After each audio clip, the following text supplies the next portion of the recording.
إن الحمد لله نحمده ونستعينه ونستغفره ونعوذ بالله من شرور أنفسنا سيئات أعمالنا من يهده الله فلا مضل له ومن يضلل فلا هادي له وأشهد أن لا إله إلا الله وحده لا شريك له وأشهد أن محمدا عبده ورسوله يا أيها الذين آمنوا اتقوا الله حق تقاته ولا تموتن إلا وأنتم مسلمون يا أيها الناس اتقوا ربكم الذي خلقكم من نفس واحدة وخلق منها زوجها وبث منهما رجالا كثيرا ونساء واتقوا الله الذي تساءلون به والأرحام إن الله كان عليكم رقيبا يا أيها الذين آمنوا اتقوا الله وقولوا قولا سديدا يصلح لكم أعمالكم ويغفر لكم ذنوبكم ومن يطع الله ورسوله فقد فاز فوزا عظيما أما بعد فإن خير الكلام كلام الله وخير الهدي هدي محمد صلى الله عليه وسلم وشر الأمور محدثاتها وكل محدثة بدعة وكل بدعة ضلالة وكل ضلالة في النار. Et les frères qui sont adossés contre le mur, qui se rapprochent sauf ceux qui sont malades d'entre eux. Non.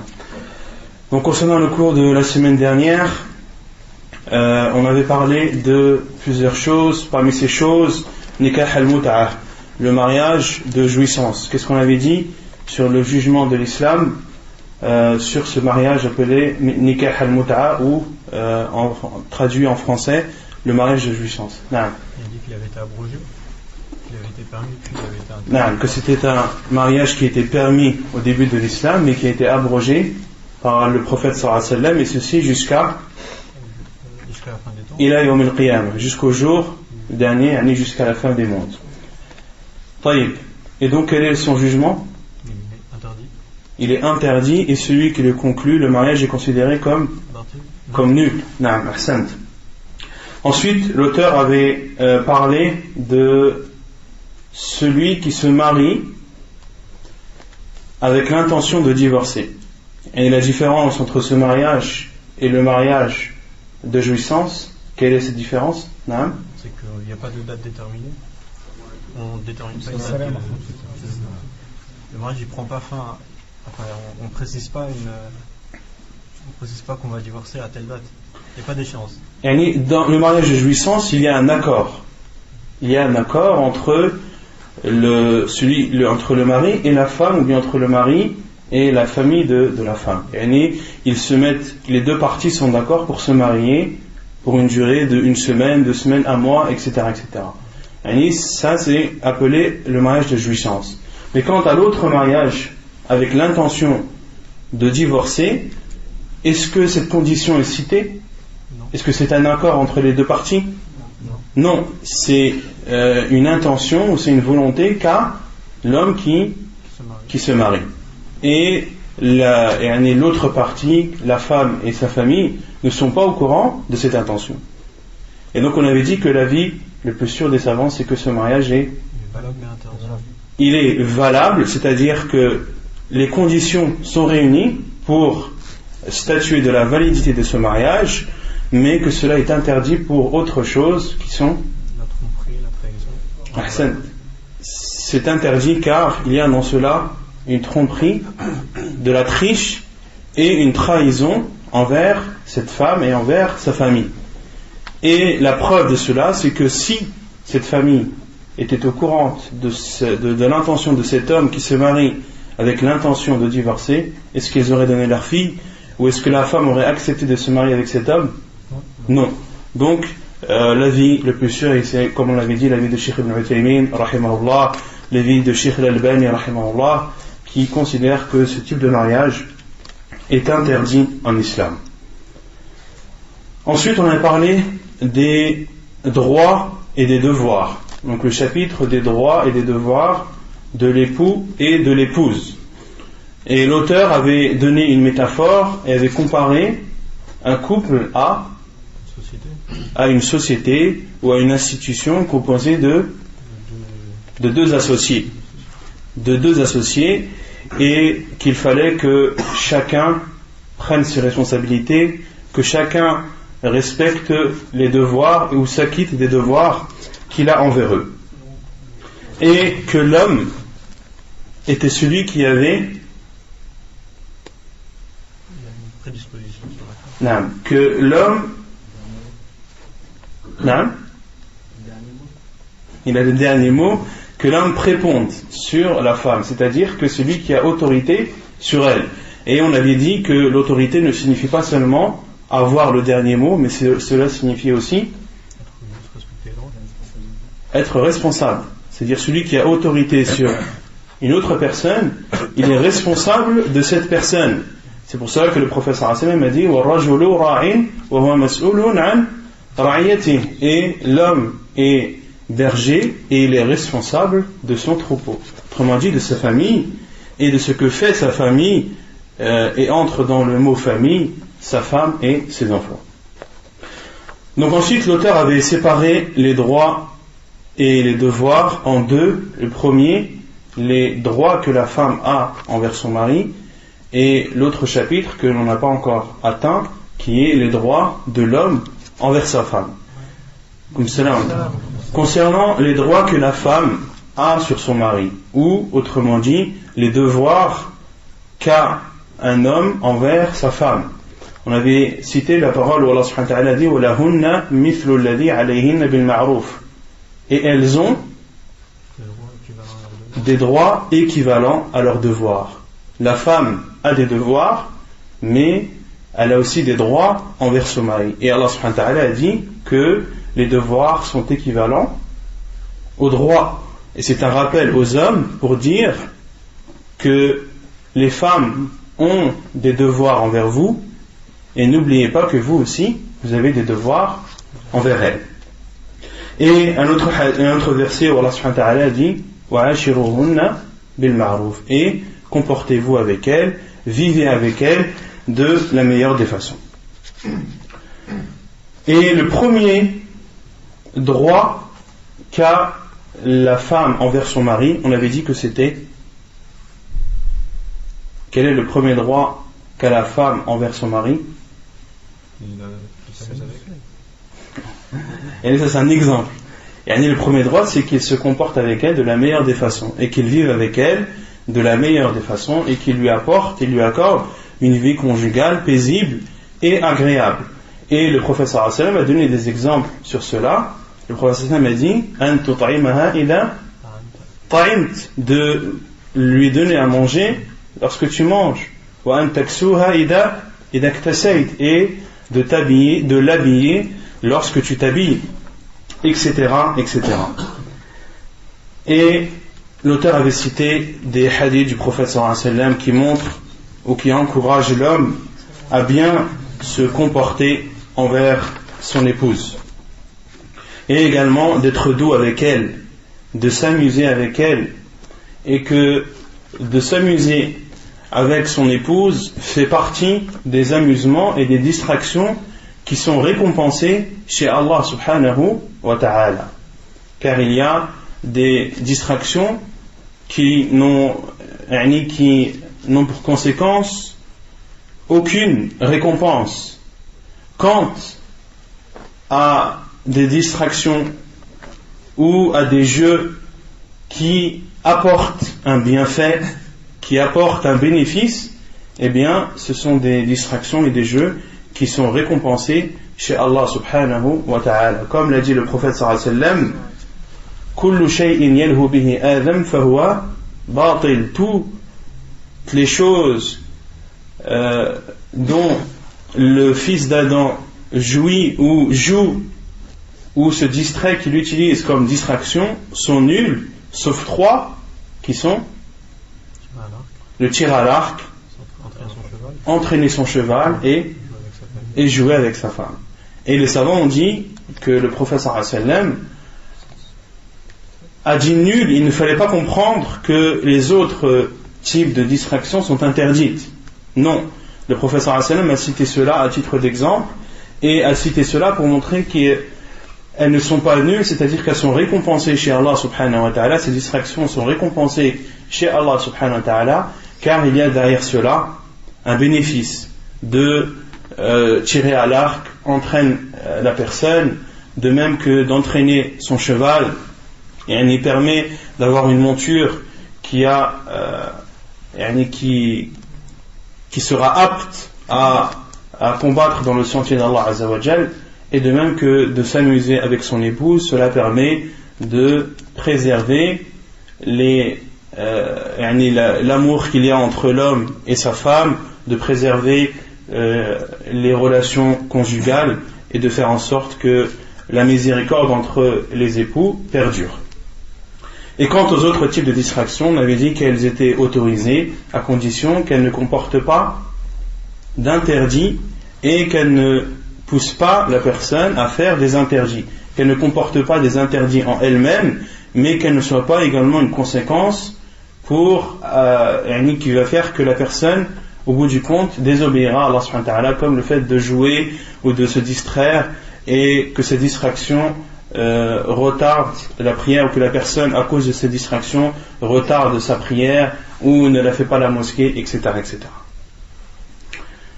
Ensuite, le deuxième droit que la femme a envers son mari, c'est qu'il doit patienter sur le mal que pourrait émettre sa femme, ou des mauvais comportements qu'elle pourrait avoir à son égard. Il doit patienter, et on avait cité le hadith du prophète sallallahu alayhi wa sallam où il conseille sa communauté de bien se comporter avec son épouse, et le prophète sallallahu alayhi wa sallam a comparé la femme à une côte, et le prophète sallallahu alayhi wa sallam a dit wa inna, et ce qu'il y a de plus courbé dans la côte, c'est la partie supérieure, et le prophète sallallahu alayhi wa sallam a dit si tu essaies de la redresser, alors tu la casses, et si tu la laisses comme elle est, alors elle ne cessera de se courber.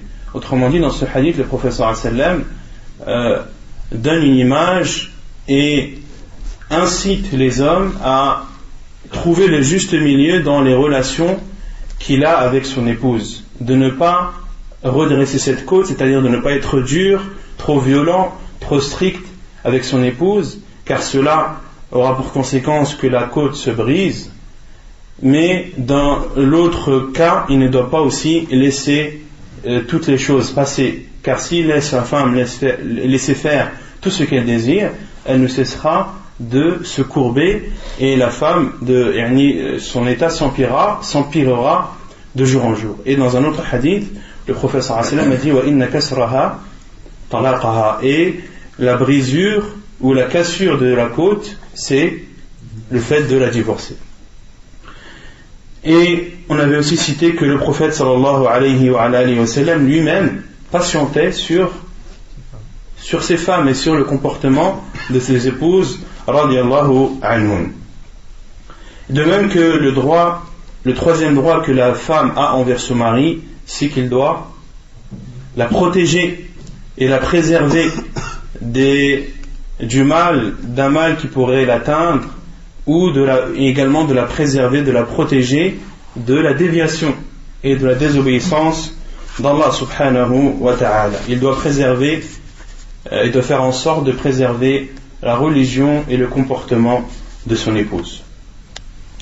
Et le quatrième droit que la femme a envers son mari, et c'était le point où l'on s'était arrêté la semaine dernière, le quatrième droit que la femme a envers son mari, c'est qu'il doit lui enseigner les choses obligatoires de la religion, et il doit lui permettre à son épouse et lui donner l'autorisation d'assister aux assises de science afin qu'elle apprenne sa religion et qu'elle adore Allah subhanahu wa ta'ala comme il se doit, en totale concordance avec la sunna du prophète sallallahu alayhi wa sallam, car pour qu'un acte soit pieux, il faut qu'il soit sincère d'une part, mais il faut qu'il soit aussi en concordance avec la sunna du prophète sallallahu alayhi wa sallam, et cela demande une science, car l'acte est toujours précédé par la science. Une personne ne peut pas mettre en pratique une chose qu'elle ne connaît pas, une chose qu'elle n'a pas apprise.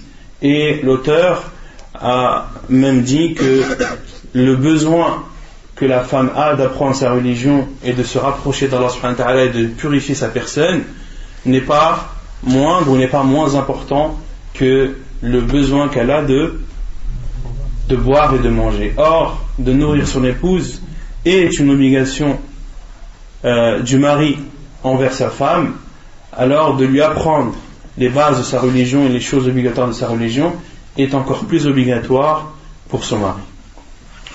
خامسا ومن حق المرأة على الرجل أن يأمرها بإقامة دين الله والمحافظة على الصلاة لقوله تعالى وأمر أهلك بالصلاة واصطبر عليها.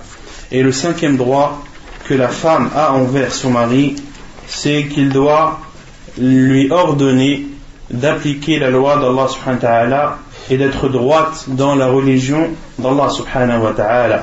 Et également, il doit faire en sorte que sa femme préserve ses prières, car Allah subhanahu wa ta'ala a dit dans le Coran وَأْمُرْ أَهْلَكَ بِالصَّلَاةِ وَاسْطَبِرْ عَلَيْهَا, et ordonne à ta famille la prière et redouble de patience dans cela.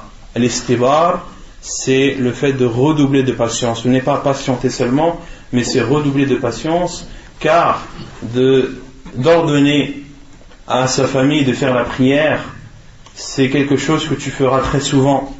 C'est quelque chose que tu devras faire sans cesse. Et Allah subhanahu wa ta'ala, s'il demande de redoubler de patience dans cela, cela nous prouve que ce n'est pas quelque chose de facile d'ordonner à sa famille de faire sa prière à l'heure, de la faire correctement, de la faire en totale concordance avec la sunna du prophète sallallahu alayhi wa sallam.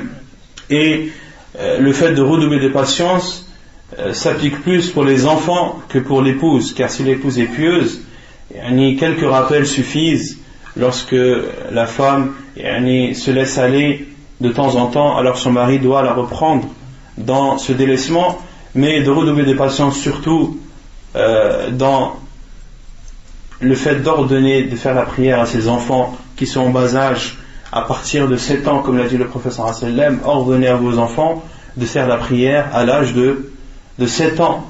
Et les enfants ont besoin qu'on leur rappelle toujours et de façon quotidienne, de façon abondante, de faire la prière à l'heure.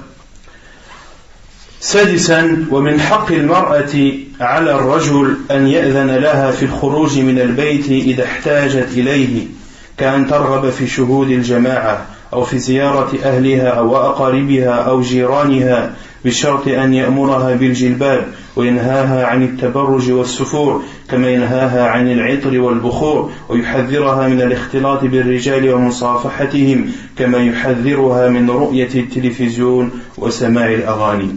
Et les droits qu'a la femme envers son mari, c'est qu'il doit lui autoriser de sortir de chez elle lorsqu'elle en a le besoin, comme le fait de vouloir assister à la prière en groupe à la mosquée, ou bien de rendre visite à sa famille et à ses proches, ou bien de rendre visite à ses voisins, à condition qu'il lui ordonne de mettre son jilbab, de mettre son voile islamique et de l'interdire de sortir dévoilé. De même qu'il doit également lui interdire de se parfumer lorsqu'elle sort. Et il doit aussi la mettre en garde sur le fait de se mélanger aux hommes et de leur serrer la main, comme il doit également la mettre en garde de ne pas regarder la télé et de ne pas écouter de la musique. Lorsqu'elle est amenée à sortir, rendre visite à sa famille ou à ses voisins, l'homme ou le mari doit conseiller sa femme de ne pas désobéir à Allah subhanahu wa ta'ala lorsqu'elle rend visite à ses proches, à sa famille ou à ses voisins, de ne pas regarder la télé, de ne pas écouter de musique, de ne pas se mélanger aux hommes, de ne pas se dévoiler, etc. Et l'homme également, le mari, ne doit pas refuser à sa femme lorsqu'elle lui demande de vouloir assister à la mosquée. Comme l'a dit le prophète sallallahu alayhi wa sallam, La tabna'u ima Allahi masajid Allah. N'interdisez pas aux serviteuses d'Allah les maisons d'Allah. C'est-à-dire, n'interdisez pas à vos femmes de se rendre dans les maisons d'Allah, c'est-à-dire dans les mosquées, lorsqu'elles vous le demandent. سابعا ومن حق المرأة على الرجل أن لا يفشي سرها وأن لا يذكر عيبها إذ هو الأمين عليها والمطالب برعايتها والذود عنها ومن أخطر الأسرار أسرار الفراش ولهذا حذر النبي صلى الله عليه وسلم من إذاعتها لحديث أسماء بنت يزيد أنها كانت عند رسول الله صلى الله عليه وسلم والرجال والنساء قعود فقال لعل رجلا يقول ما يفعل بأهله ولعل امرأة تخبر بما فعلت مع زوجها فأرم القوم فقلت أي والله يا رسول الله إنهن لا يفعلن وإنهم لا يفعلون قال فلا تفعلوا فإنما ذلك مثل الشيطان لقي شيطانة في طريق فغشيها والناس ينظرون حديث صحيح كما في أدب الزفاف. Et les droits qu'a la femme également, le 7e droit qu'a la femme envers son mari, c'est qu'il ne doit pas diffuser ses secrets, il ne doit pas dévoiler les secrets de sa femme et de ne pas dire également ses défauts.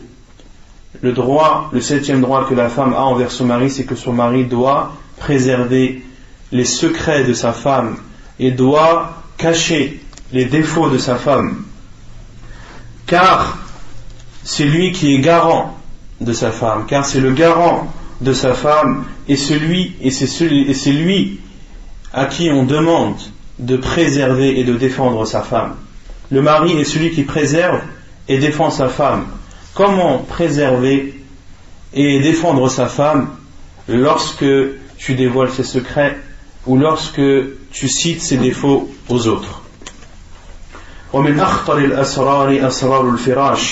Et les secrets les plus dangereux, les secrets qui sont le plus interdits au dévoilement sont les secrets lors des relations intimes entre l'homme et sa femme. Et c'est pour cela que le prophète sallallahu alayhi wa sallam a mis en garde et a interdit sur le fait de donner les détails de ces rapports intimes. Et la preuve est le hadith de Asma bint Yazid qui était chez le prophète sallallahu alayhi wa sallam. Et chez le prophète sallallahu alayhi wa sallam il y avait des hommes et des femmes qui étaient assis. Et le prophète sallallahu alayhi wa sallam s'est exprimé et a dit: peut-être qu'un homme dit ce qu'il fait avec sa famille, c'est-à-dire lors des rapports intimes, ou peut-être qu'une femme rapporte ou informe de ce qu'elle a fait avec son mari, فَأَرَمَّ الْقَوْمِ, ils se sont alors tous tus. فَقُلْتُ, et Asma bint Yazid a dit: Ay wallahi ya Rasulallah, oui, je jure par Allah, ô envoyé d'Allah, elles disent ce qu'elles font et ils disent ce qu'ils font. Qala fala taf'alu, le prophète sallallahu alayhi wa sallam a dit: ne faites pas, car cela est comparable à un diable qui rencontre une diablesse dans la route ou dans la rue, farashiyaha wan nasu yanzurun, car de faire cela, de dire et de rapporter aux gens les détails des rapports intimes est comparable à un diable qui rencontre une diablesse comme cela dans la rue et qui a des rapports avec elle aux yeux des gens. Et qui a des rapports avec elle aux yeux des gens.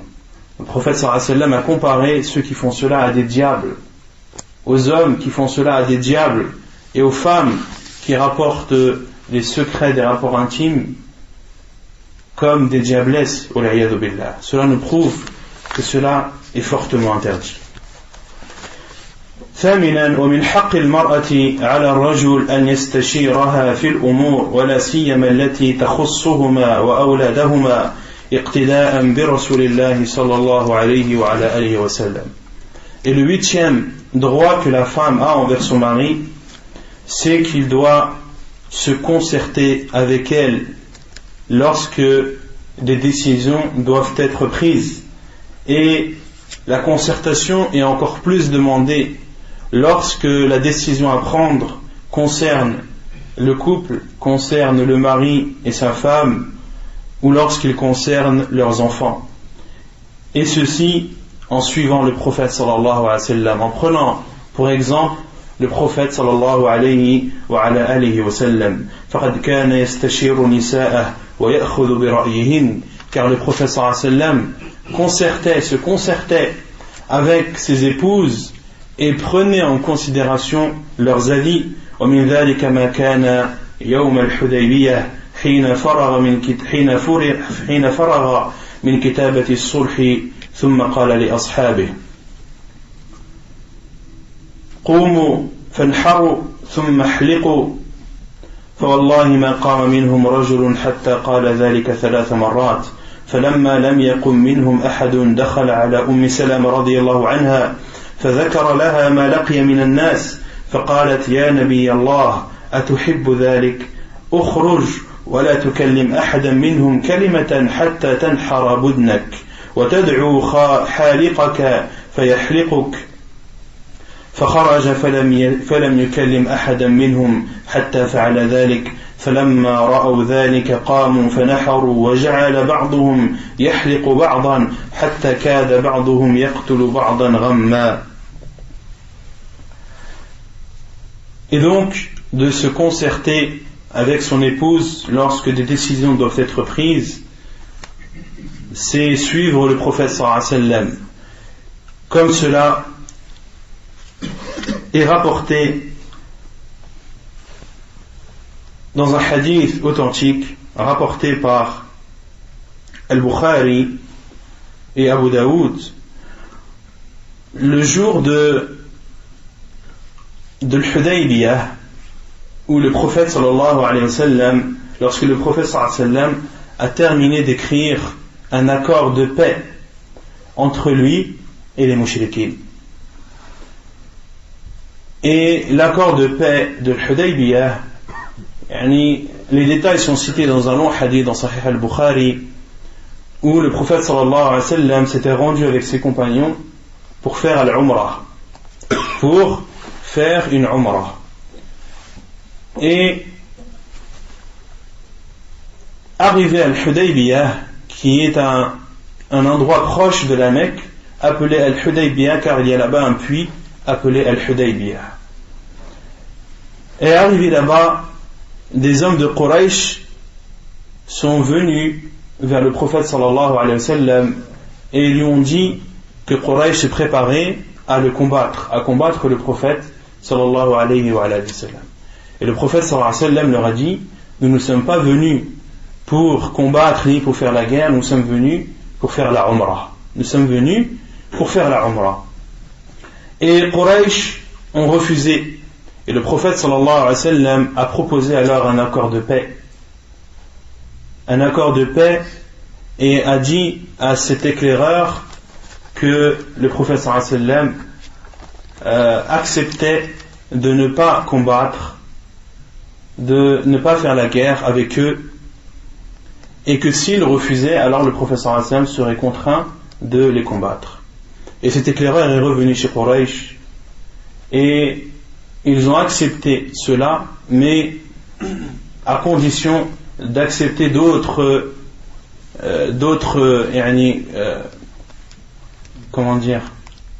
clauses. Et Quraysh ont envoyé des émissaires vers le prophète sallallahu alayhi wa sallam et ont imposé au prophète sallallahu alayhi wa sallam certaines choses. Le prophète sallallahu alayhi wa sallam leur a dit que Quraysh les laisse faire la Umrah. Quraysh ont refusé, mais ont accepté que le prophète sallallahu alayhi wa sallam fasse sa Umrah l'année suivante. Ils ont refusé que le prophète sallallahu alayhi wa sallam la fasse l'année même, mais ont accepté que le prophète sallallahu alayhi wa sallam la fasse l'année suivante. Et le prophète sallallahu alayhi wa sallam a accepté. Et Quraysh ont même donné comme condition que ceux qui viendront vers le prophète sallallahu alayhi wa sallam de la Mecque vers Médine, que le prophète sallallahu alayhi wa sallam ne doit pas les accepter et qu'il doit leur dire de revenir de là où ils sont venus. Et Quraysh ont même dit: et ceux qui viennent de chez toi vers nous, eh bien qu'on les garde et qu'ils ne reviennent plus vers toi. Et le prophète sallallahu alayhi wa sallam a accepté. Et cela a même étonné les compagnons du prophète sallallahu alayhi wa sallam. Comment des personnes qui partent de la Mecque en embrassant l'islam vers le prophète sallallahu alayhi wa sallam, que le prophète sallallahu alayhi wa sallam leur dise de revenir. Et Omar radiallahu anhu a même dit au prophète sallallahu alayhi wa sallam, tu es l'envoyé d'Allah? Il a dit oui, je suis l'envoyé d'Allah. Pourquoi alors demandes-tu ou rends-tu aux mouchriquins des personnes qui viennent vers toi? Et le prophète sallallahu alayhi wa sallam a dit, je suis l'envoyé d'Allah et je ne lui désobéis pas. Et les savants ont déduit de cela que le prophète sallallahu alayhi wa sallam a pris ces décisions qui sont difficiles, et que ces décisions, le prophète sallallahu alayhi wa sallam les a prises par révélation d'Allah subhanahu wa ta'ala. C'est Allah azza wa jal qui a révélé à son prophète sallallahu alayhi wa sallam de prendre ces décisions. Et cela a beaucoup marqué les compagnons radiyallahu anhum, car le prophète sallallahu alayhi wa sallam leur avait dit qu'ils allaient faire la umrah, qu'ils allaient faire le tawaf autour de la Kaaba. Omar radiyallahu anhu a même dit au prophète sallallahu alayhi wa sallam, ne nous as-tu pas dit que nous allions faire la umrah et que nous allons faire le tawaf autour de la Kaaba? Et le prophète sallallahu alayhi wa sallam leur a dit oui, mais l'année prochaine. Oui, mais l'année prochaine. Et les savants ont déduit de ce hadith beaucoup de jugements, comme par exemple que celui qui jure de faire une chose sans donner de laps de temps, sans déterminer la durée ou le moment exact, alors qu'il doit faire cette chose tant qu'il est vivant. Si tu jures par exemple que tu iras dans tel endroit sans donner de date, sans dire j'irai à tel endroit en telle année ou tel mois, alors ce n'est pas un mal, ou bien tu dois le faire tant que tu es vivant, tu dois le faire avant de mourir. Et le prophète sallallahu alayhi wa sallam a accepté cela et a écrit un pacte de paix entre lui et Quraysh. Et le prophète sallallahu alayhi wa sallam a dit à celui qui écrivait de écrire Bismillahir Rahmanir Rahim. Et Quraysh ont dit, qui est Rahman? On ne connaît pas Rahman. Écris plutôt Bismikallahum, au nom de toi, ô Allah. Et les compagnons de l'anhu ont dit non, on écrira Bismillahir Rahmanir Rahim. Et le prophète sallallahu alayhi wa sallam leur a dit Uktubu Bismikallahum, écrivez au nom d'Allah. Et le prophète sallallahu alayhi wa sallam a dit à celui qui écrivait d'écrire Muhammadun Rasulullah, un pacte entre Quraysh et Muhammad, l'envoyé d'Allah. Et Quraysh ont dit, nous n'acceptons pas ce terme Rasulullah, envoyé d'Allah, car si nous l'acceptions, nous ne t'aurions pas empêché d'entrer à la Mecque. Et le prophète sallallahu alayhi wa sallam a dit, Uktubu Rasulallah, Uktubu Muhammad ibn Abdillah. Quraysh ont dit, n'écris pas Muhammad, envoyé d'Allah, mais écrit Muhammad, fils de Abdullah. Et le prophète sallallahu alayhi wa sallam a dit, Fawallahi inni la Rasulullah, je jure par Allah que je suis l'envoyé d'Allah, même si vous me traitez de menteur. Puis il a dit à celui qui écrivait le pacte d'écrire Muhammad ibn Abdillah, Et donc ce pacte de paix de l'Hudaybiyah était très dur pour les compagnons radiyallahu anhum, car ils s'étaient préparés et voulaient faire la umrah avec le prophète sallallahu alayhi wa sallam, et ils se sont sentis abaissés et humiliés par le refus de Quraysh d'accéder à la Mecque. Et donc, une fois que le pacte a été écrit, le prophète sallallahu alayhi wa sallam a dit à ses compagnons, Qumu fanharu thumma ahliqu. Et une fois que le pacte a été écrit et que le prophète sallallahu alayhi wa sallam ait accepté de ne pas entrer à la Mecque cette année mais l'année suivante, alors qu'il était en état d'ihram avec ses compagnons radiyallahu anhum, ils étaient en état d'ihram, prêts à faire la umrah, et le prophète sallallahu alayhi wa sallam a dit à ses compagnons, levez-vous et égorgez vos bêtes et rasez vos têtes. Égorgez vos bêtes et rasez vos têtes. Pourquoi égorger vos bêtes alors que c'était une umrah? Qui connaît la réponse? Dans la umrah, est-ce qu'il y a une bête à égorger? La bête à égorger, elle est pour celui qui a fait le hajj en tamattu' ou bien en qarin. En tamattu' ou bien en qarin, on verra ça inchallah dans les cours de hajj. Les savants ont expliqué en disant que les bêtes à égorger sont obligatoires pour le mu'tamir, celui qui fait le hajj, pour le mutamatti', celui qui fait le hajj en tamattu' ou celui qui fait le hajj en qarin, et qu'il est préférable et qu'il est légiféré pour al-mufrid. Al-mufrid, c'est celui qui fait uniquement al-hajj sans faire la umrah. Que pour lui, il est préférable d'égorger une bête, qu'il est légiféré d'égorger une bête.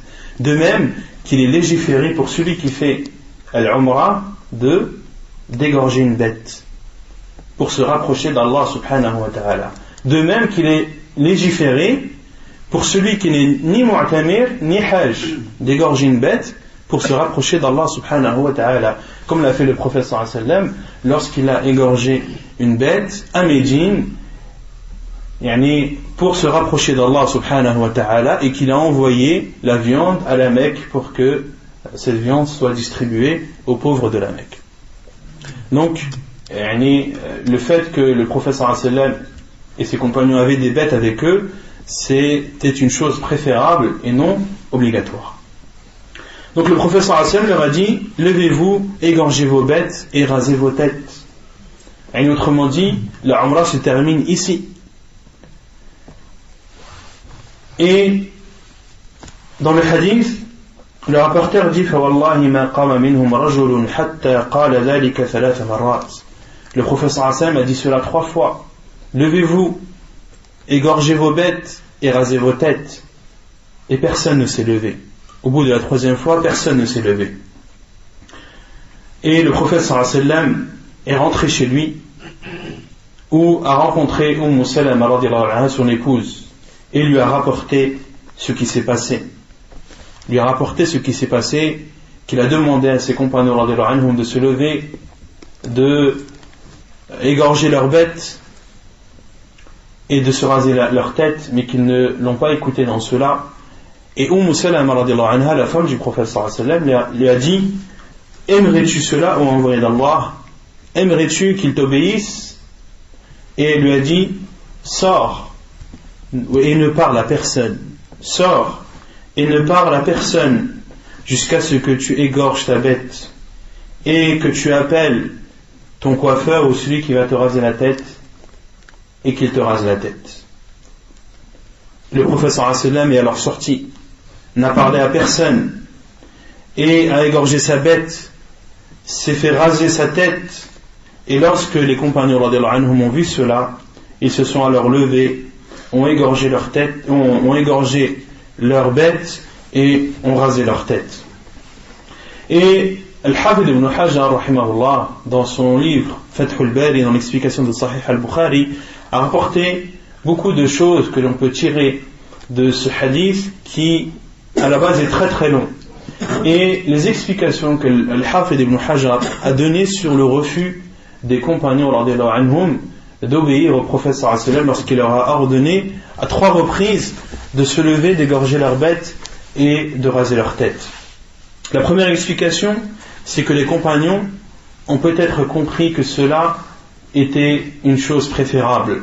Et ils ont peut-être compris que le prophète sallallahu alayhi wa sallam leur a dit: celui d'entre vous qui veut égorger sa bête et raser sa tête, alors qu'il le fasse. Ou bien la deuxième explication qui pourrait être donnée sur le refus des compagnons radhiyallahu anhum, c'est qu'ils espéraient que une révélation arrive au prophète sallallahu alayhi wa sallam pour abolir cet acte de paix de l'Hudaybiyah, ou bien alors pour en restreindre et pour que les musulmans puissent faire leur umrah cette année. Car au temps du prophète sallallahu alayhi wa sallam, la révélation descendait très souvent. Elle est descendue tout au long de la prophétie du prophète sallallahu alayhi wa sallam.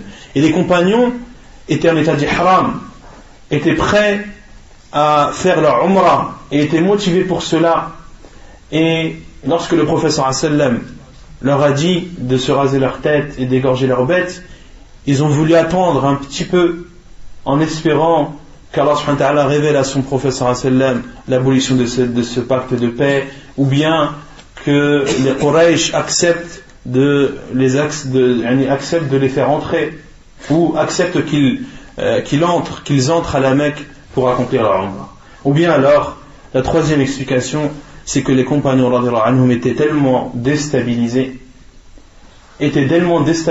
par ce qui leur est arrivé, le fait qu'ils doivent revenir, qu'ils doivent s'arrêter là où ils sont, aussi proches du but, et qu'ils étaient pris par leurs pensées, et que lorsque le prophète sallallahu alayhi wa sallam leur avait dit de se lever, d'égorger leurs bêtes et de raser leur tête, les compagnons radhiyallahu anhum étaient dans un autre monde, étaient dans leurs pensées, et n'ont pas fait attention à ce que le prophète sallallahu alayhi wa sallam leur a dit.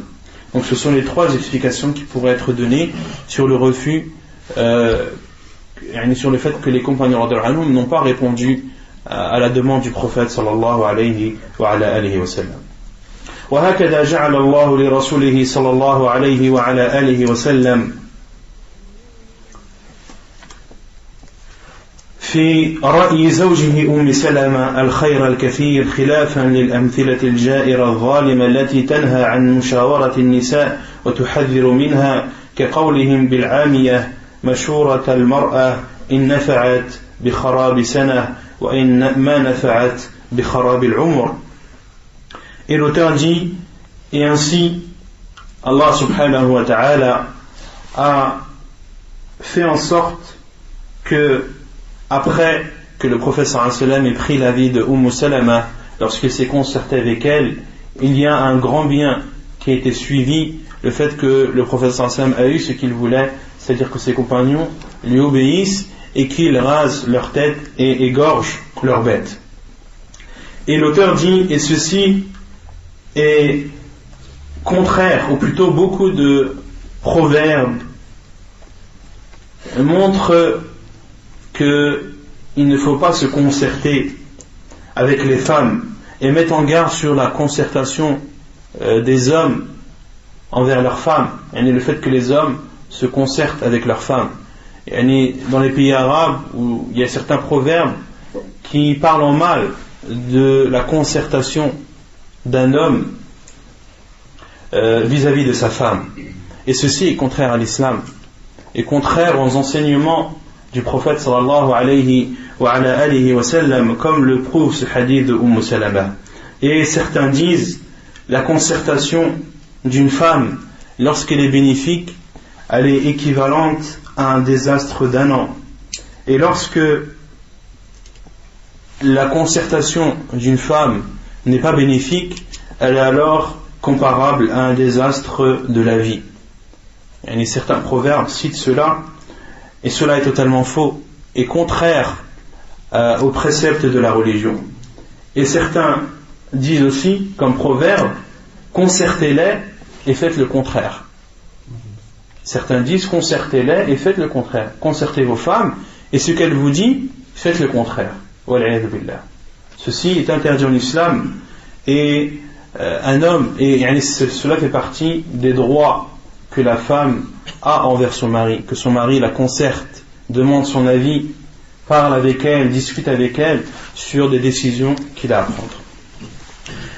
تاسعا ومن حق المرأة على الرجل أن يرجع إليها بعد العشاء مباشرة وأن لا يسهر خارج المنزل إلى ساعة متأخرة من الليل فإن هذا يؤرقها ويزعجها قلقا عليه إن لم تدب في صدرها الوساوس والشكوك إن طال السهر وتكرر بل من حق المرأة على الرجل أن لا يسهر في البيت بعيدا عنها ولو في الصلاة حتى يؤديها حقها ومن هنا أنكر النبي صلى الله عليه وسلم على عبد الله بن عمرو طول سهره واعتزال امرأته وقال له صلى الله عليه وسلم إن لزوجك عليك حقا.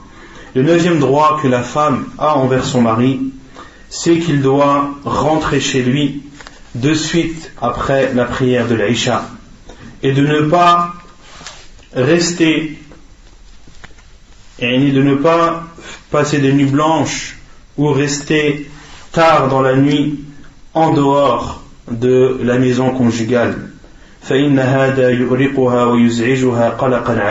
Car cela va porter atteinte, porte atteinte à la femme et la dérange.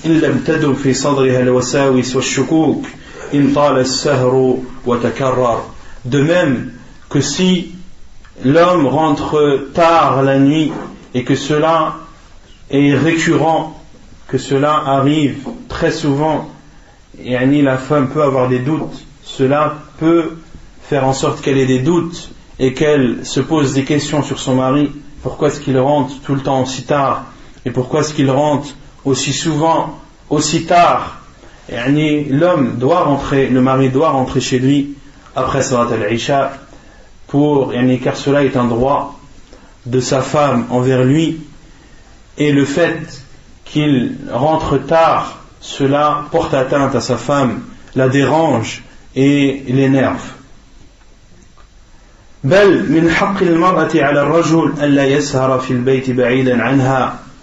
Et plus encore, l'homme ne doit pas veiller la nuit dans la maison loin de sa femme.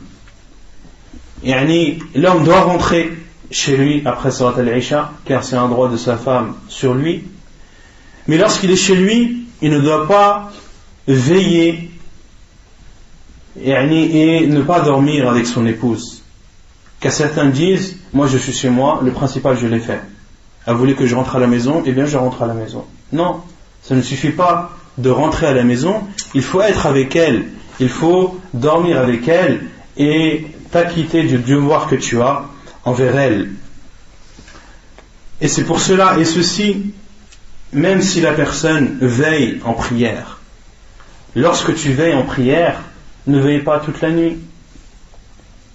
Donne le droit à ta femme, donne le droit que la femme a sur toi, et que cela ne t'empêche pas de prier. Prie une partie de la nuit et dors, comme l'a dit le prophète sallallahu alayhi wa sallam, inni usalli wa anam, et moi, quant à moi, je dors et je prie.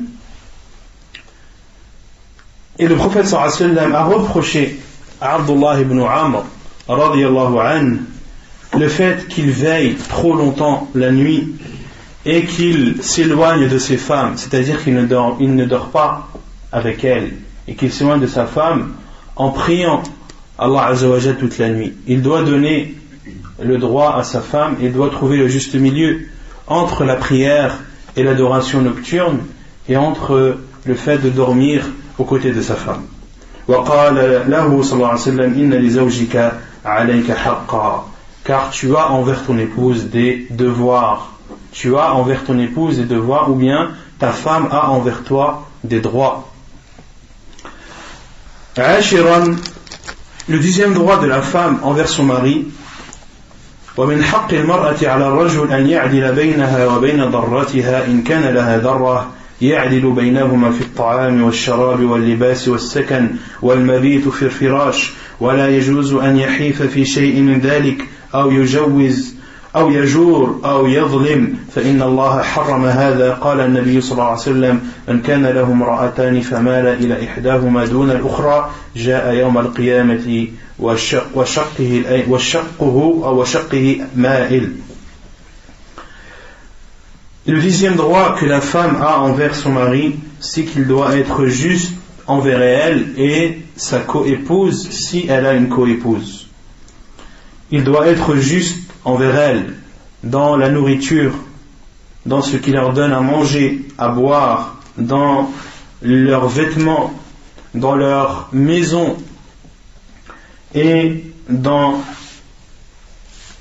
le fait de dormir avec elle. Il doit dormir avec l'une le même nombre de jours qu'il dort avec l'autre, et il lui est interdit de manquer à cela ou bien d'offenser ou d'être injuste avec l'une de ses femmes, car Allah subhanahu wa ta'ala a interdit cela. Et le prophète sallallahu alayhi wa sallam a dit, celui qui a 2 femmes étant envers l'une plus que l'autre, il viendra le jour du jugement avec la moitié de son corps plus basse que l'autre. والعياذ بالله. ثم يقول المؤلف إخوة الإسلام هذه حقوق نسائكم عليكم فالواجب عليكم أن تجتهدوا في أداء هذه الحقوق لهن. Puis l'auteur parle aux hommes et dit, mes frères en islam, ceux-ci sont les droits de vos femmes envers vous, et il est obligatoire pour vous de redoubler d'efforts pour vous acquitter de ces devoirs envers elles, et de ne pas de ne pas diminuer vos efforts dans cela. فإن قيامكم بهذه الحقوق من أسباب سعادتكم في حياتكم الزوجية. Car de vous acquitter de ces devoirs envers vos femmes seront la cause que vous ayez une vie joyeuse, une vie conjugale agréable et joyeuse. ومن أسباب استقرار البيوت وسلامتها وخلوها من المشاكل. Et cela permet d'avoir une stabilité dans les maisons et d'avoir une paix et d'éliminer et d'enlever des maisons conjugales tout problème. التي تؤرقكم وتفقدكم الراحة والسكون والمودة والرحمة. Des problèmes qui souvent vous énervent, vous préoccupent et éliminent votre repos, votre sérénité, l'affection que vous avez avec vos épouses et la miséricorde qui est dans le couple. ونذكر النساء بضرورة غض طرفهن عن تقصير أزواجهن في حقهن وأن يقابلن تقصير الرجال بالاجتهاد في خدمتهم وبذلك تدوم الحياة الزوجية السعيدة. Et de même que nous rappelons les femmes de l'importance de savoir fermer les yeux sur certains manquements de leurs époux envers, sur leurs droits, sur les droits que les femmes ont sur leur mari, et de répondre à un manquement de leur mari par le fait de mieux les servir et d'être à leur service. L'auteur dit ici que la femme ne doit pas répondre au manquement de son mari sur ses droits par un manquement elle aussi des droits que son mari a sur elle, mais au contraire qu'elle doit répondre au mal par le bien, et que si son mari se comporte ou manque à des devoirs, alors elle, au contraire, que cela la motive pour s'acquitter des devoirs qu'elle a envers son mari, pour qu'elle n'ait rien à se reprocher et que le seul qui soit blâmable par la suite soit son mari. Et cela permet de préserver le couple, et cela pourra faire réfléchir l'homme et se dire pourquoi est-ce que moi je manque au manquement que j'ai envers mon épouse alors que elle, je n'ai rien à lui reprocher. Or si la femme répond au mal par le mal, cela va faire en sorte que le couple entre dans un trou noir dans lequel ils ne pourront peut-être pas sortir. Et ainsi perdure la vie conjugale joyeuse et heureuse. Puis l'auteur parle du chapitre des droits que l'homme a envers sa femme. إن حق الرجل على المرأة عظيم بين النبي صلى الله عليه وعلى آله وسلم عظمته بقوله فيما رواه الحاكم وغيره من حديث أبي سعيد حق الزوج على زوجته أن لو كانت به قرحة فلحستها ما أدت حقه.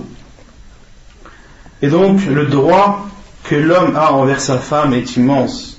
Et le prophète sallallahu alayhi wa sallam a montré cette immensité dans un hadith rapporté par Al-Hakim et autres, selon Abu Sa'id radiyallahu anhu, où le prophète sallallahu alayhi wa sallam a dit: le droit que le mari a envers sa femme est que si sa femme léchait un ulcère qu'elle avait sur sa peau, elle n'aurait pas acquitté, elle ne se serait pas acquittée des droits que son mari a sur elle. Le prophète sallallahu alayhi wa sallam, pour montrer que les droits du mari sont immenses, les droits du mari envers sa femme sont immenses, le prophète sallallahu alayhi wa sallam a dit que si la femme avait un ulcère et qu'elle léchait cet ulcère, eh bien en faisant cet acte répugnant, cela ne lui permettrait pas de s'être acquitté des droits que son mari a sur elle. Comme l'a dit le prophète sallallahu alayhi wa sallam dans un autre hadith concernant l'enfant et et sa mère, lorsqu'un compagnon du professeur sallam a porté sa mère sur son dos et a fait avec elle at-tawaf. Et le professeur sallam, qu'est-ce qu'il lui a répondu? Qu'en faisant cela, tu ne t'es pas acquitté des droits que ta mère a sur toi, et tu n'as même pas rendu un souffle de ta mère lorsqu'elle a accouché de toi. Donc le professeur sallam utilise des métaphores pour montrer l'importance d'une chose. والمرأة الكيسة الفطنة هي التي تعظم ما عظم الله ورسوله وهي التي تقدر زوجها حق قدره فتجتهد في طاعته لأن طاعته من موجبات الجنة. Et la femme intelligente, la femme rusée, c'est celle qui rend immense ce que Allah subhanahu wa ta'ala et son prophète sallallahu alayhi wa sallam ont rendu immense, et c'est celle qui donne à son mari la valeur qu'il a, et c'est celle qui fait des efforts pour obéir à son mari, car l'obéissance au mari est un acte qui permet à la femme d'accéder au paradis. قال صلى الله عليه وسلم إذا صلت المرأة خمسها وصامت شهرها وحفظت فرجها وأطاعت زوجها قيل لها ادخل الجنة من أي أبواب الجنة شئت.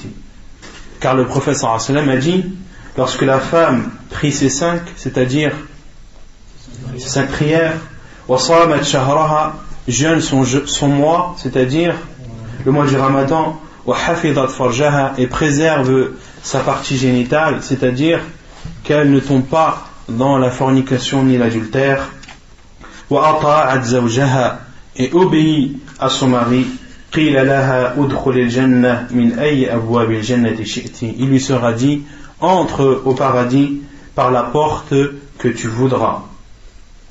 فتأملي أيتها المسلمة كيف جعل النبي صلى الله عليه وسلم طاعة الزوج من موجبات الجنة كالصلاة والصيام فالزمي طاعته واجتنبي معصيته.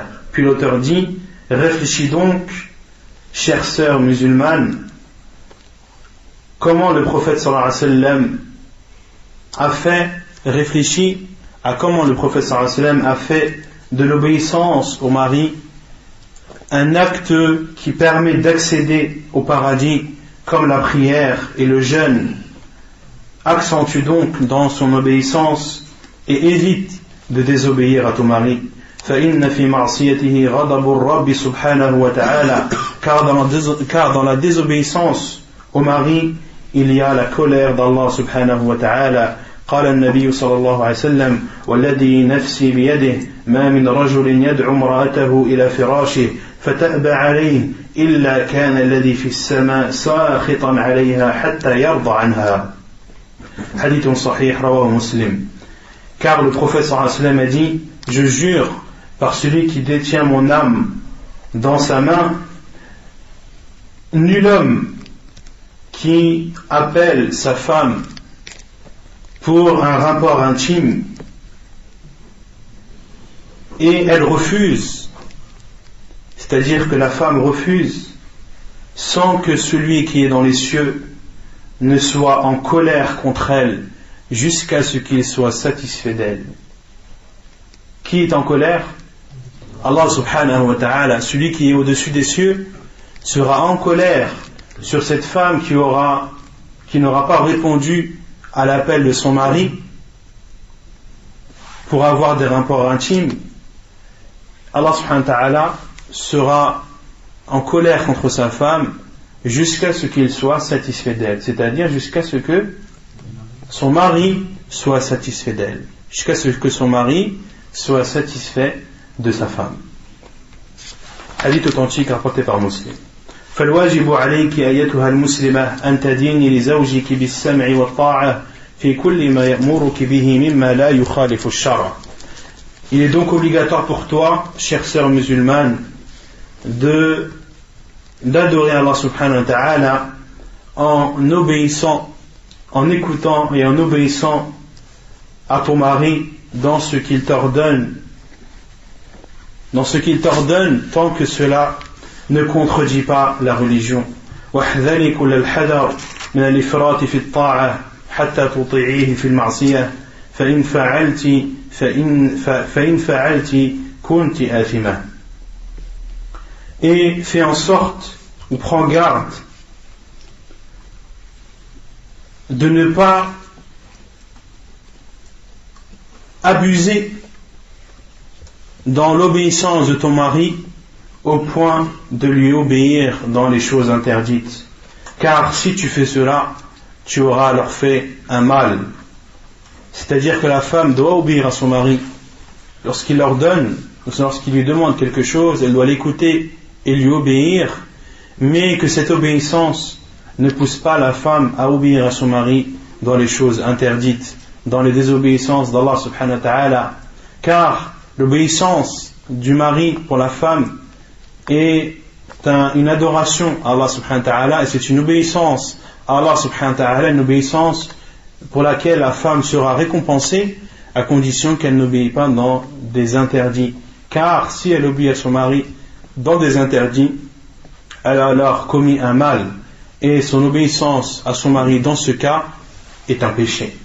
ومن ذلك مثلا أن تطيعيه في إزالة شعر وجهك تجملا له فقد لعن النبي صلى الله عليه وسلم النامص والمتنامصة.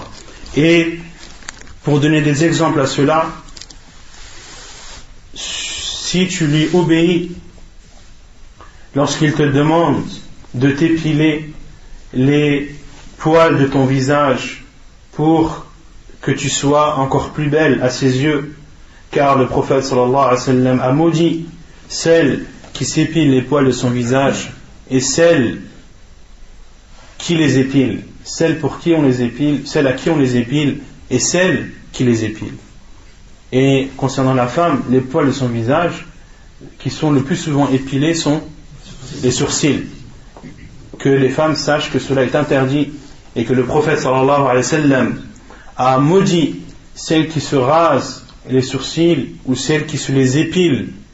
Et lorsque un mari demande à sa femme de s'épiler les sourcils parce qu'il trouve que les femmes qui ont les sourcils épilés sont plus belles, elle ne doit pas lui obéir, car si elle lui obéit, elle lui aura obéi dans une désobéissance à Allah subhanahu wa ta'ala, et elle commettra un péché en faisant cela. Et les hommes n'ont pas demandé à leurs femmes de désobéir à Allah subhanahu wa ta'ala et de faire partie de celles qui sont maudites par la langue du prophète sallallahu alayhi wa sallam.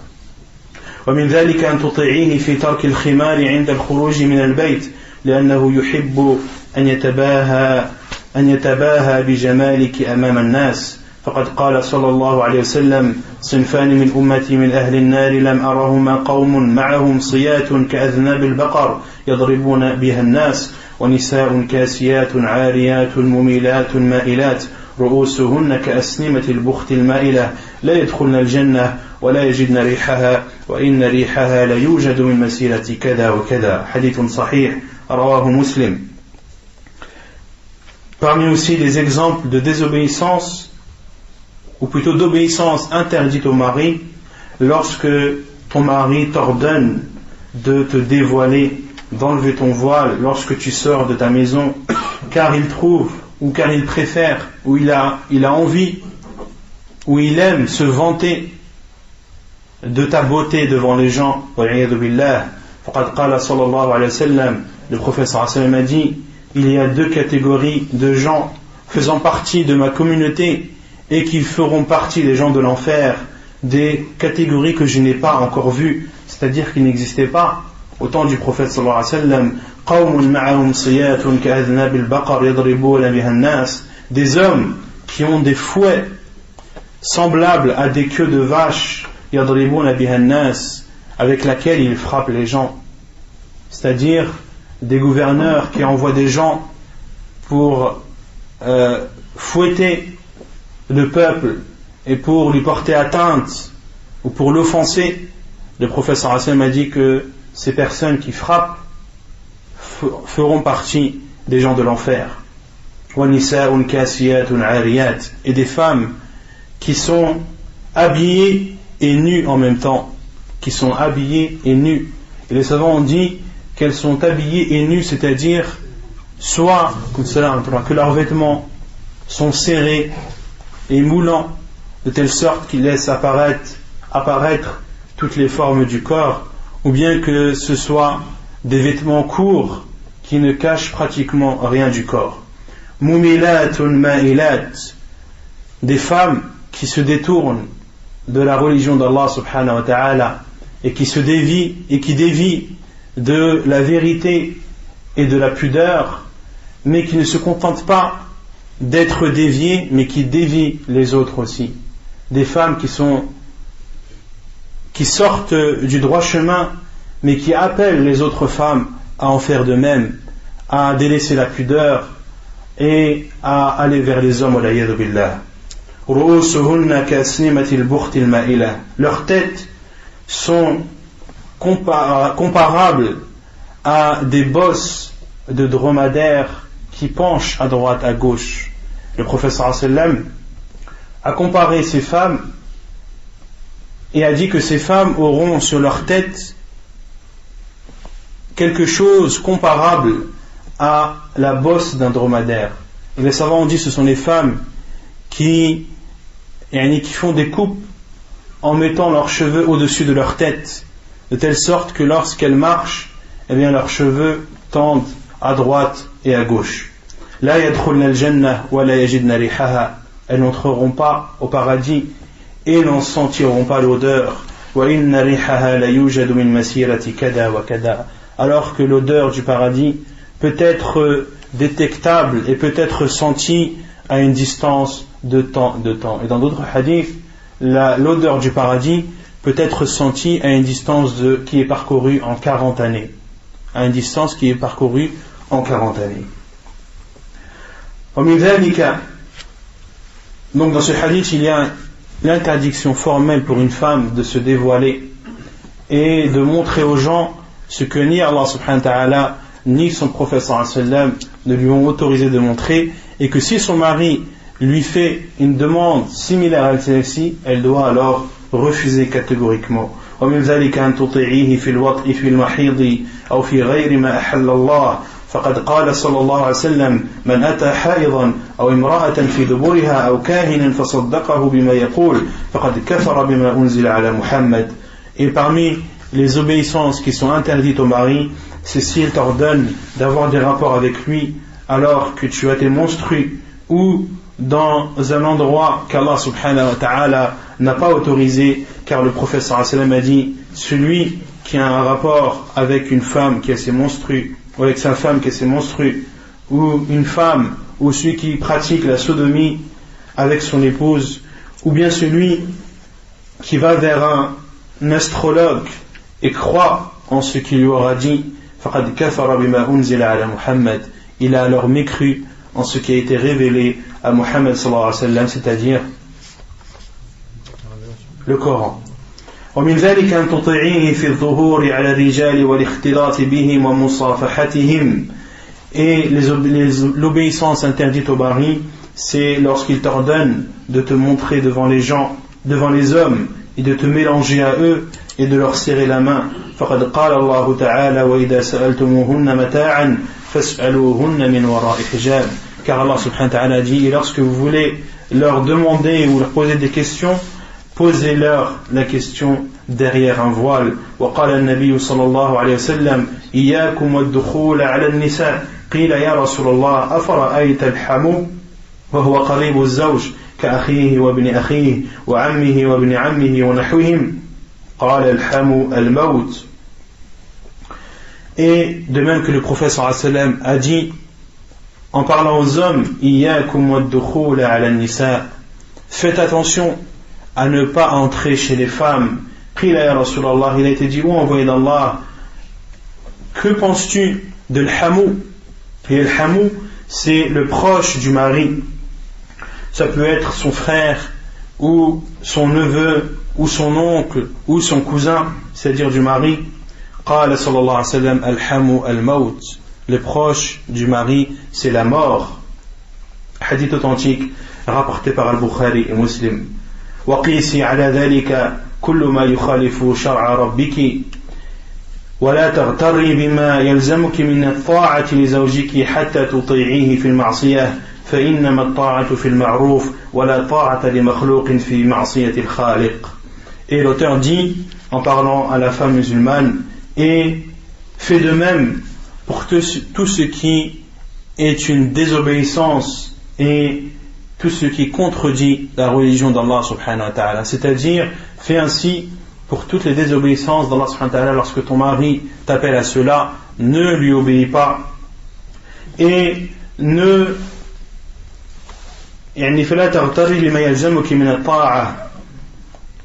sois pas la victime de ton obéissance à ton mari et que ton obéissance à ton mari ne te pousse pas à lui obéir dans la désobéissance d'Allah subhanahu wa ta'ala, car l'auteur dit innama ta'atu bil ma'ruf, comme l'a dit le prophète sallallahu alayhi wa sallam, at-ta'atu bil ma'ruf, l'obéissance elle est dans le bien, wala ta'ata li makhluqin fi ma'siyati al-khaliq, et point d'obéissance à une créature lorsque il appelle à une désobéissance du créateur. Il ne faut jamais obéir à une créature pour désobéir au créateur subhanahu wa ta'ala.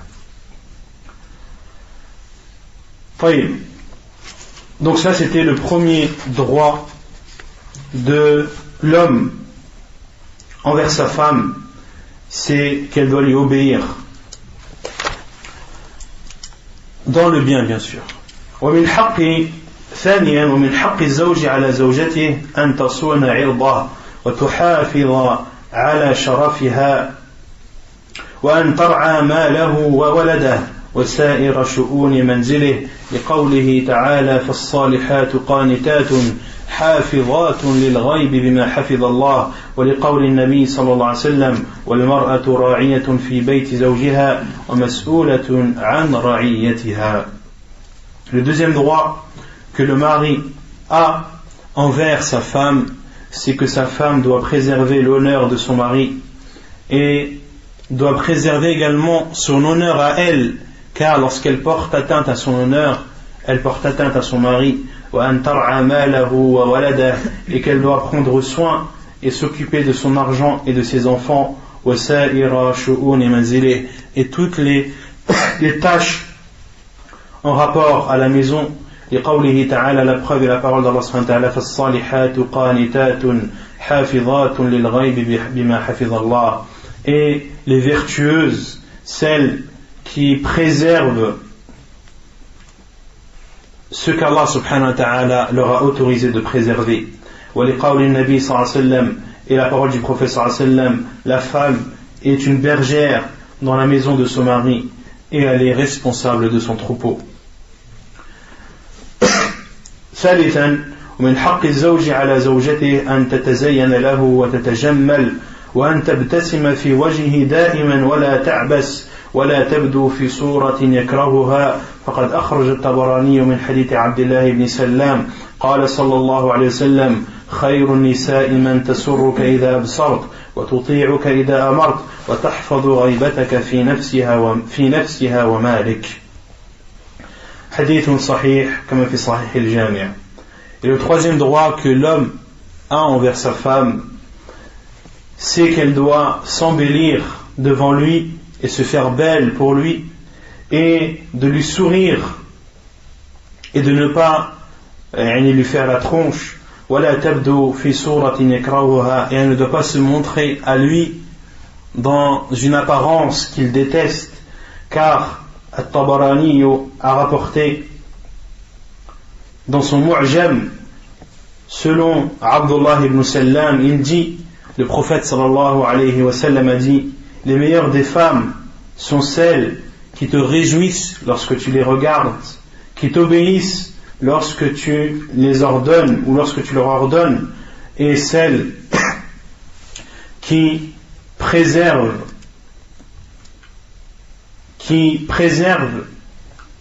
lorsque tu es absent, celles qui prennent soin de ta famille et de tes biens lorsque tu es absent.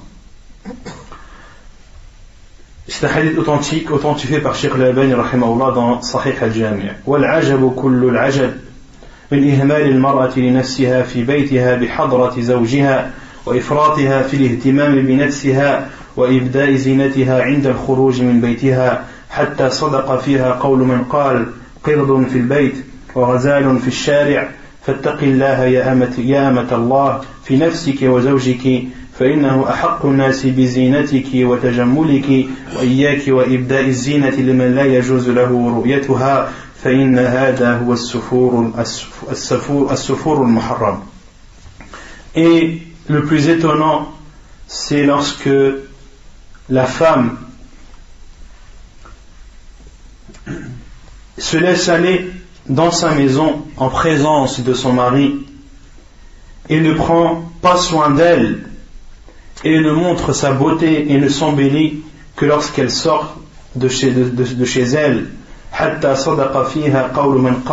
au point que des personnes ont dit vrai lorsqu'ils disent un singe dans la maison et une gazelle dehors.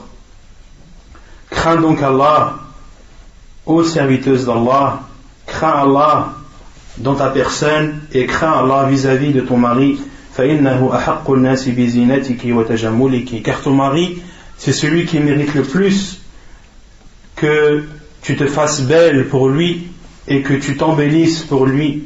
Et fais attention et prends garde à ne pas montrer ta beauté et à ne pas t'embellir devant des personnes qui n'ont pas à voir ta beauté.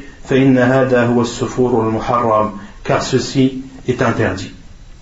Et on avait vu également parmi les droits de la femme envers son mari, c'est qu'il doit aussi se faire beau et s'embellir pour elle, comme l'a dit Abdullah ibn Abbas, inni la tazayyanu li mra'ati kama tatazayyanu li. Je me fais beau et je m'embellis pour ma femme comme elle se fait belle et elle s'embellit pour moi. رابعا ومن حق الزوج على زوجته أن تلزم بيته فلا تخرج منه ولو إلى المسجد إلا بإذنه لقوله تعالى وقرن في بيوتكن. Et le quatrième droit que l'homme a envers sa femme, c'est qu'elle doit rester chez elle, dans sa maison, et ne doit en sortir même pour aller à la mosquée qu'après sa permission, car Allah subhanahu wa ta'ala a dit وقرن في بيوتكن, et restez dans vos maisons, en parlant aux femmes. Donc la base pour une femme, c'est sa maison, c'est qu'elle reste dans sa maison et elle ne sort de chez elle que lorsqu'elle en a le besoin ou lorsqu'il y a un cas de force majeure. Mais sinon, la maison est l'endroit où la femme doit rester et doit résider. ومن حق خامسا ومن حق الزوج على زوجته أن لا تأذن في بيته إلا بإذنه لقوله صلى الله عليه وسلم فحقكم عليهن أن لا يؤطئن فروشكم من تكرهون ولا يأذن في بيوتكم لمن تكرهون. حديث سبق وهو حديث صحيح. Et le cinquième droit que l'homme a envers sa femme, c'est qu'elle ne doit autoriser quelqu'un à rentrer chez lui qu'après son autorisation, car le prophète sallallahu alayhi wa sallam a dit, et parmi vos droits sur elle, c'est qu'elles ne doivent pas faire rentrer chez vous des personnes que vous détestez. سادسا ومن حق الزوج على زوجته أن تحفظ ماله وأن لا تنفق منه إلا بإذنه لقوله صلى الله عليه وسلم ولا تنفق امرأة شيئا من بيت زوجها إلا بإذن زوجها قيل ولا الطعام قال ذلك أفضل أموالنا. حديث حسن رواه الترمذي وأبو داود وابن ماجه.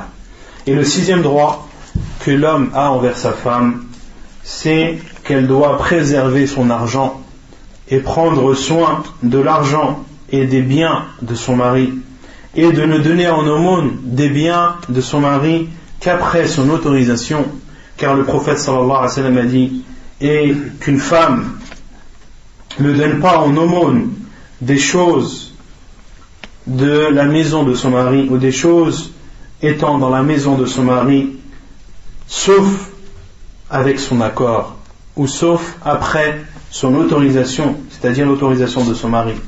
Il a été dit, ô envoyé d'Allah, même la nourriture, c'est-à-dire même la nourriture, la femme n'a pas le droit de donner en aumône même de la nourriture.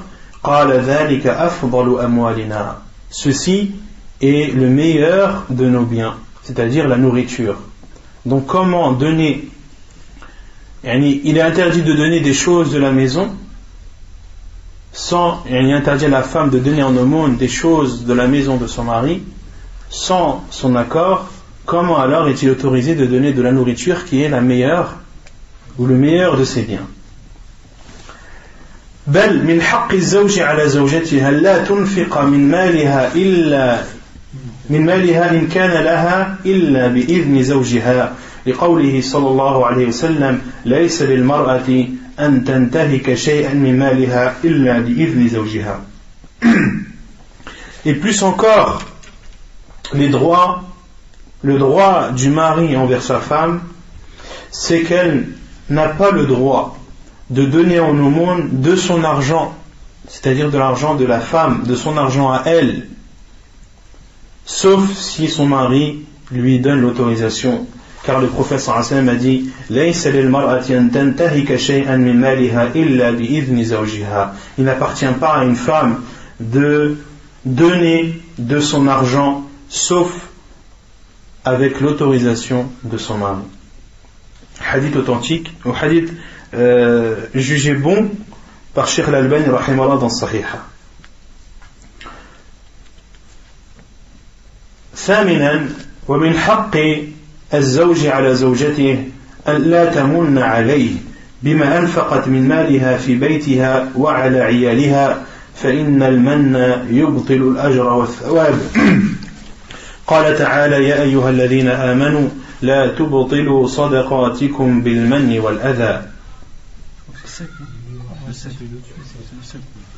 Non, ça, j'ai oublié. Le septième droit du mari envers sa femme ومن حق الزوج على زوجته أن لا تصوم تطوعا وهو شاهد إلا بإذنه لقوله صلى الله عليه وسلم لا يحل لامرأة أن تصوم وزوجها شاهد إلا بإذنه حديث صحيح رواه البخاري. Donc le septième droit du mari envers son épouse, c'est qu'elle ne doit pas jeûner un jeûne surérogatoire en présence de son mari sans son autorisation, car le prophète sallallahu alayhi wa sallam a dit il n'est pas autorisé à une femme de jeûner en présence de son mari ou lorsque son mari est présent sans son autorisation. Et donc ceci ne concerne que le jeûne surérogatoire et non pas le jeûne obligatoire, et le hadith est authentique rapporté par Al-Bukhari. ثامنا ومن حق الزوج على زوجتها لا تمن عليه بما أنفقت من مالها في بيتها وعلى عيالها فإن المن يبطل الأجر والثواب. قال تعالى يا أيها الذين آمنوا لا تبطلوا صدقاتكم بالمن والأذى. Et le huitième droit que le mari a envers sa femme, c'est qu'elle ne doit pas rappeler à son mari un bien qu'elle aurait donné pour sa maison ou pour ses enfants. فَإِنَّ الْمَنَّ يُبْطِلُ الْأَجْرَ وَالثَّوَابِ. Car le fait de faire rappeler un bienfait, cela annule la récompense. Qu'est-ce que rappeler un bienfait? Une femme qui donne de son argent ou qui achète de son argent quelque chose pour la maison ou achète de son argent quelque chose pour ses enfants. C'est quelque chose qu'elle a donné, ou de l'argent ou des biens qu'elle a donné de bon gré. Est-ce que c'était une obligation pour elle de le faire? Non, car c'est une obligation pour le mari de subvenir aux besoins de sa famille. Mais si la femme a de l'argent et qu'elle désire acheter quelque chose de son propre gré, alors qu'elle ne fasse pas le rappel à son mari par la suite. Qu'elle ne dise pas à son mari, t'as vu, j'ai acheté ça, t'as vu, j'ai fait ci, t'as vu, j'ai fait ça, j'ai acheté ça pour la maison, j'ai acheté ça pour les enfants. Car cela est appelé en arabe al-man.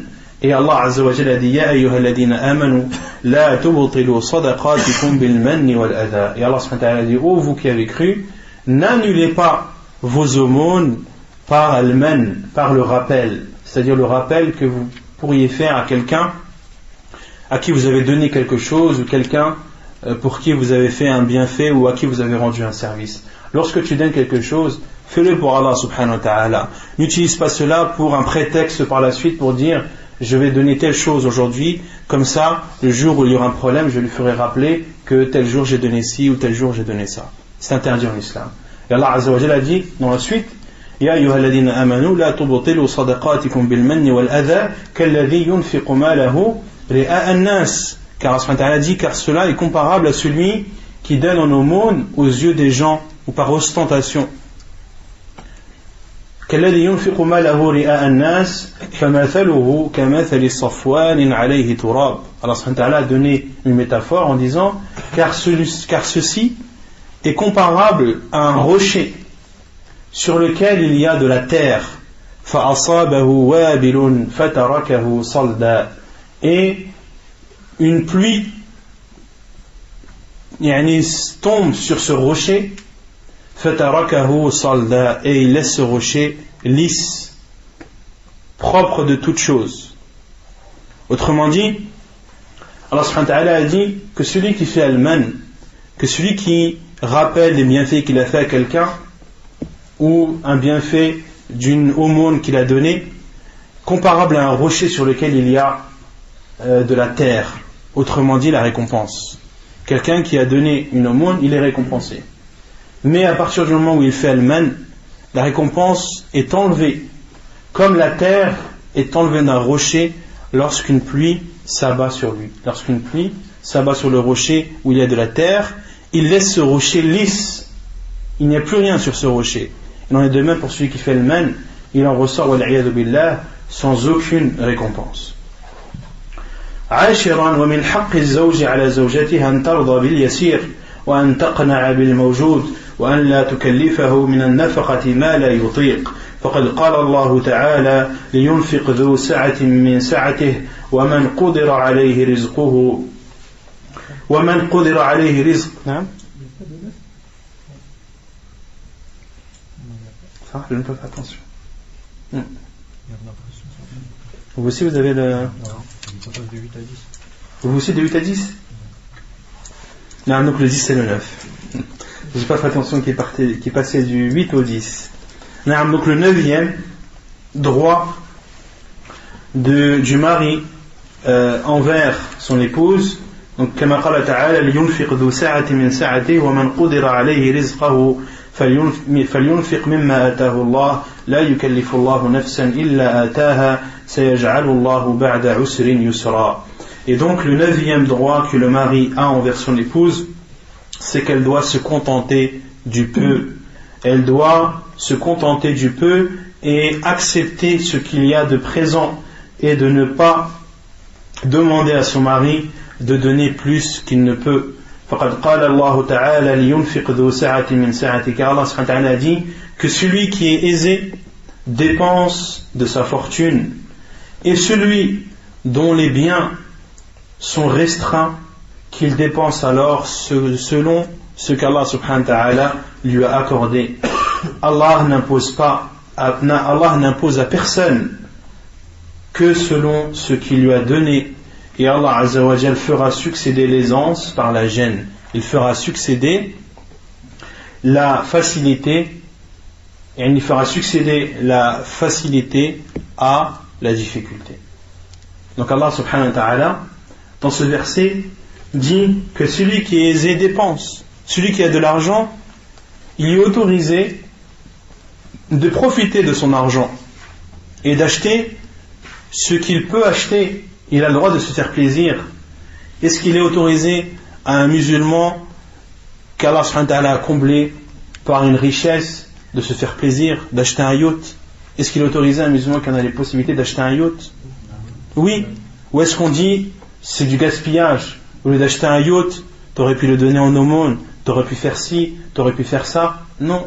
Celui qui a des biens, celui qui est riche, celui à qui Allah a comblé de bienfaits, alhamdoulilah, il est autorisé de profiter de son argent et de se faire plaisir. Car Allah a dit que celui qui est aisé dépense de sa fortune.